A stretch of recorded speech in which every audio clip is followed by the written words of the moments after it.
সেদিন ওয়েদারটা একটু মেঘলা মেঘলা ছিল, গুমোটি বলতে পারো।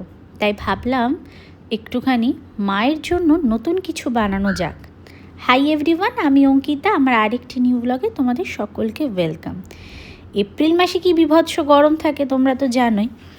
আর তখন আমার প্রায় 36 উইক চলছিল, তাই বেশিক্ষণ দাঁড়িয়ে কোনো কিছু করা আমার পক্ষে একদম পসিবল ছিল না। তাই সঙ্গে করে ওই চেয়ার নিয়ে ঘুরতে হতো।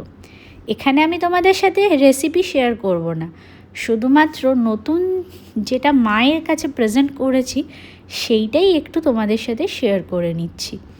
পরে আমি ছোট ছোট করে রেসিপিটা আপলোড করে দেবো। তো এখানে আমি প্রথমেই রাইসটা করে নিয়েছিলাম কুকারে, কারণ আমি যখনই কোনো herb rice, butter garlic rice এইসব রাইস বানাই তখন প্রেশারে করে নিই, যাতে ভাতটা ঝরঝরা থাকে আর একটু শক্ত হয়। আর এখানে আমার রাইসটা প্রায় রেডি। এরপর পালা হচ্ছে বাকিগুলোর।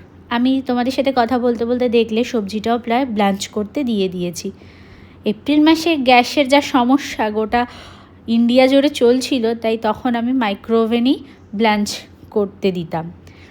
তারপরে এখানে পনিরটাকে আমি ভালো করে কাট লাগিয়ে নিয়েছি। যত ভালো কাট লাগাবে তত ভালো মশলাটা ঢুকবে।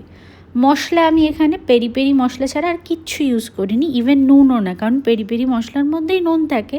আর যেহেতু বাটারে গ্রিল হবে তাই এক্সট্রা করে নুন দেওয়ার দরকার কিন্তু পড়েনি। দুটো ফ্রাইং প্যানেই আমি ভালো করে বাটার দিয়েছি, আর এদিকে ব্লাঞ্চ করা সবজিগুলো ওখানে সতে করতে রেখে দিয়েছি।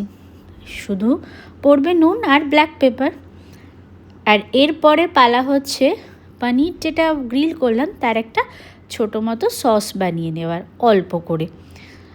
আর ওইদিকে আমি 3টে ডিমের সানি সাইড আপ বসিয়ে দিয়েছি। শেষ অবধি এই রকম প্রিপারেশান দেখে আমার বর বাইরে বেরোনোর প্ল্যানটাও ক্যান্সেল করে দিয়েছিল, তাই এন্ড অফ দ্য ডে ওর জন্য আমাকে বানাতে হয়েছে। এবার আসছে সেই বহু প্রতীক্ষিত প্লেটিংয়ের পালা। এই রকম প্ল্যাটার কিন্তু আমার মায়ের কাছে প্রথম বা খুব নতুন বলতে পারো। আর অবশ্যই এই হার্ব রাইস বা বাটার গার্লিক রাইস যেটাই করো তার সাথে অবশ্যই একটা সানি সাইড আপ নেবে, ওই ইয়কটার সাথে খেতে দারুণ লাগে। এরপর চলো দেখে নি মা কি বলছে, কেমন লাগলো তার।